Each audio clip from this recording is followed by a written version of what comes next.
시청자 여러분 안녕하십니까? KBC 8시 뉴스 시작합니다.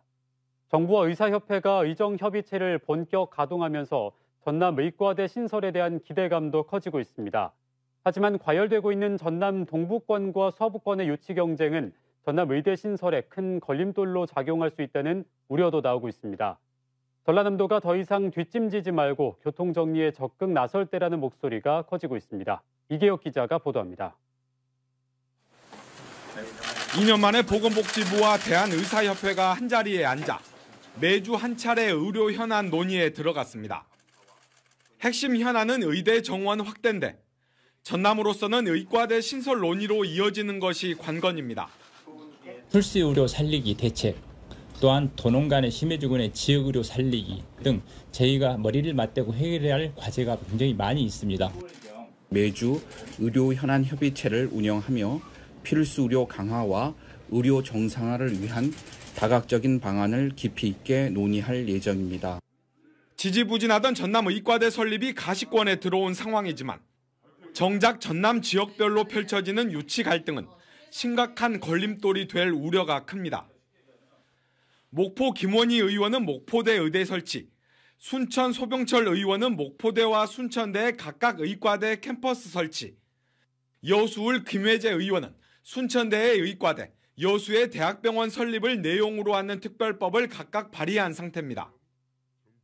문제는 이런 전남 내부의 경쟁이 정작 의과대 신설 불가의 명분으로 작용할 수 있다는 겁니다. 의정협의가 시작된 이상 전남도가 뒷짐만 지지 말고 신속히 교통정리에 나서야 한다는 주장이 커지고 있습니다. 현재처럼 장소를 선정가지고 하는 것은 기존의 광주 군공항 이전의 문제처럼 10년 후 허송세월이 또 지날 겁니다. 방법론을 좀 바꾸는 것이 대단히 중요하다고 봅니다. 지난 2017년 서남대 의대가 문을 닫은 뒤 전남 의과대와 공공의과대 설립이 탄력을 받았지만 당시에도 동서부권이 극심한 경쟁을 빚었습니다. 결국 원광대와 전북대가 서남대 의대 정원을 물려받으면서 전남 의대 설립은 무산된 바 있습니다. 이번에는 지역 핵심 현안이자 도민들의 건강권을 위해 지역 간 갈등 표출보다는 양보와 타협을 통해 전남 의과대 신설을 위한 하나의 목소리를 낼 시점이 왔습니다. KBC 이계혁입니다.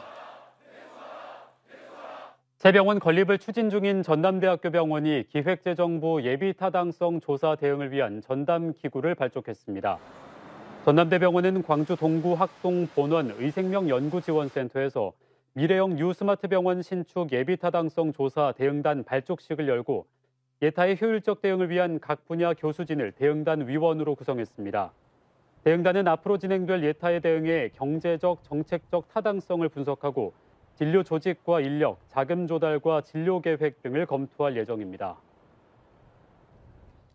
광주 전남연구원 신임원장 공모 절차가 중단되면서 불리한 논의가 본격화할 거란 전망이 나옵니다. 최근 광주광역시가 광주 전남연구원 이사회를 열고 제5대 원장 공모 절차를 중지하기로 의결함에 따라 전남도 의회 등 일각에서 정책과제 동시 수행의 한계를 지적하며 제기한 연구원 분리 논의가 본격화할 걸로 예상됩니다.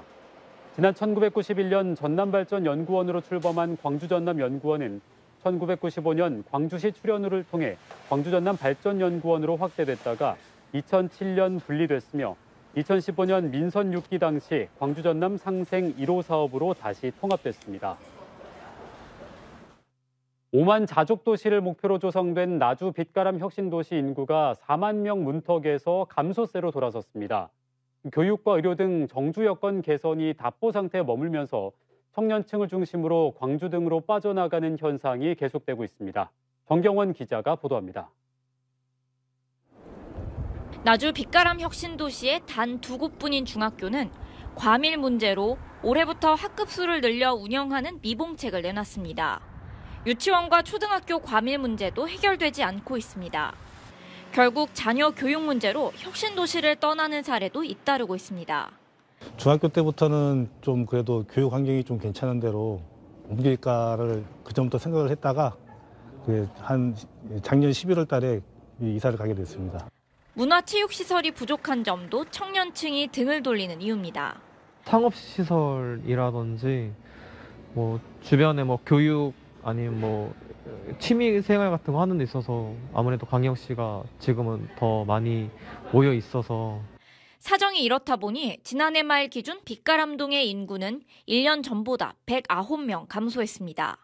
혁신도시 조성 이래 첫 감소입니다. 특히 30대 이하 인구가 700여 명 줄면서 청년층 유출이 심각한 것으로 나타났습니다. 그러나 정주 여건 개선은 지지부진합니다. 학령 인구 감소를 이유로 학교 신설이 가로막혔고 의료시설 부족 문제도 단기간에 해결할 수 없는 상황입니다. 나주시는 복합혁신센터 등을 만들어 문화체육 수요를 충족시키겠다는 입장이지만 근본 대책이 되지 못하고 있습니다. 자사고나 사립고 같은 형태로 하나 해주고 또 중학교도 마찬가지로 그런 형태의 사립중학교 이런 걸 해주면 좋지 않을까. 장기적이고 디테일한 이 정책이 필요하지 않을까 그렇게 보여집니다. 정주 여건 문제가 8년이 넘도록 해결되지 않으면서 빗가람 혁신도시가 인구 5만 도시 목표는커녕 4만 명을 지키기도 어려운 것 아니냐는 지적이 나오고 있습니다. KBC 정경원입니다.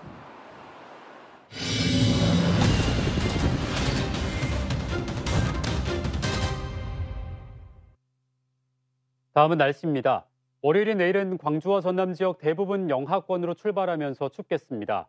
특히 찬바람이 강하게 불면서 체감 온도는 실제 기온보다 5도 이상 낮겠습니다.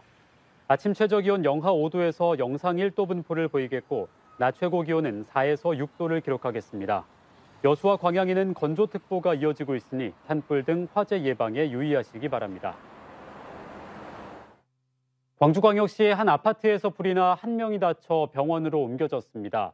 오늘 오후 3시 10분쯤 광주시 신촌동의 한 10층 아파트 꼭대기층에서 화재가 발생해 내부 84제곱미터를 모두 태운 뒤 35분 만에 꺼졌습니다. 이 집에 살고 있던 70대 남성이 대피 중 연기를 흡입해 병원으로 옮겨졌으며 생명에는 지장이 없는 걸로 전해졌습니다. 경찰과 소방당국은 전기장판에서 불이 시작된 걸로 보고 정확한 화재 경위와 피해 규모를 조사하고 있습니다. 숙취운전을 하다 인도로 돌진해 70대 할머니를 숨지게 한 40대가 징역 3년을 선고받았습니다. 광주지법 형사 11단독은 지난해 6월 광주시 오치동의 한 사거리에서 술에 취한 채로 SUV 차량을 몰다 인도로 돌진해 75살 B씨를 치어 숨지게 한 혐의로 기소된 A씨에 대해 징역 3년을 선고했습니다. 당시 A씨의 혈중 알코올 농도는 면허 취소 수준으로 사고 당일 새벽까지 술을 마신 걸로 조사됐습니다. 재판부는 A씨는 음주운전으로 벌금형을 선고받은 적이 있음에도 또다시 음주 사망 사고를 냈다며 다만 A씨가 사실상 홀로 가장 역할을 하는 사정 등을 고려했다고 양형 이유를 밝혔습니다. 광주광역시 내에 비어있는 채 방치된 집이 모두 1,500채에 달하는 걸로 나타났습니다. 광주시는 지난해 7월부터 12월까지 실시한 실태조사 결과 빈집은 동구 410채, 남구 363채 등 광주 시내 1,492채가 빈집으로 방치된 걸로 파악했습니다. 이번 실태조사를 바탕으로 시와 각 구청은 빈집 정비 사업 대상지를 확정한 뒤 올해 상반기부터 25억 원을 투입해 매입과 철거, 안전조치 등의 정비에 나설 방침입니다. 지난 22일부터 우회전 신호등 신호위반 단속이 실시됐지만 광주 지역에는 우회전 신호등이 단 한 개도 설치되지 않은 걸로 확인됐습니다. 광주지방경찰청은 다음 달부터 어린이교통공원과 극락초등학교, 벽진고가 하부, 중해공원과 송도로 입구 등 모두 5곳에 우회전 신호등을 설치하기로 했다고 오늘 밝혔습니다. 우회전 신호등이 주 신호등과 연계되면 차량 소통에 어려움이 따르는 만큼 제한적으로 설치하되 사고 다발 구역에는 추가 설치를 고려하겠다는 방침입니다. 한편 전남은 나주에만 모두 21개가 설치돼 있으며 이 중 15개를 운영하고 있습니다. 광주광역시가 소상공인 경영 부담 완화를 위해 사회보험료 지원 확대에 나섭니다. 광주시는 지난해 1인 자영업자를 대상으로 고용산재 보험료를 지원한 데 이어 올해는 10인 미만 영세 소상공인으로 그 범위를 넓혔습니다. 대상은 정부의 두루누리 사회보험료 지원을 받는 사업장으로 월 평균 임금이 260만 원 미만인 근로자의 고용산재 보험료 중 정부 지원을 제외한 사업주 부담분을 최대 3년 동안 지원합니다. 전남도는 에너지 가격 급등으로 어려움을 겪고 있는 취약계층을 위해 각종 에너지 비용 지원을 확대합니다. 전라남도는 전기요금 인상으로 어려움을 겪는 농업인의 부담을 완화하고자 지난해 4분기에 사용한 전기요금 인상분의 50%를 지원하기로 하고 이를 위해 예비비 73억 원을 긴급 투입합니다. 이번 예비비 투입으로 전남 지역 농가 14만 6천여 가구는 가구당 평균 3만 5천 원을, 어가 2,400여 가구는 가구당 평균 88만 5천 원의 혜택을 볼 걸로 예상됩니다. 광주지방경찰청에 혼성기동대가 편성돼 운영됩니다.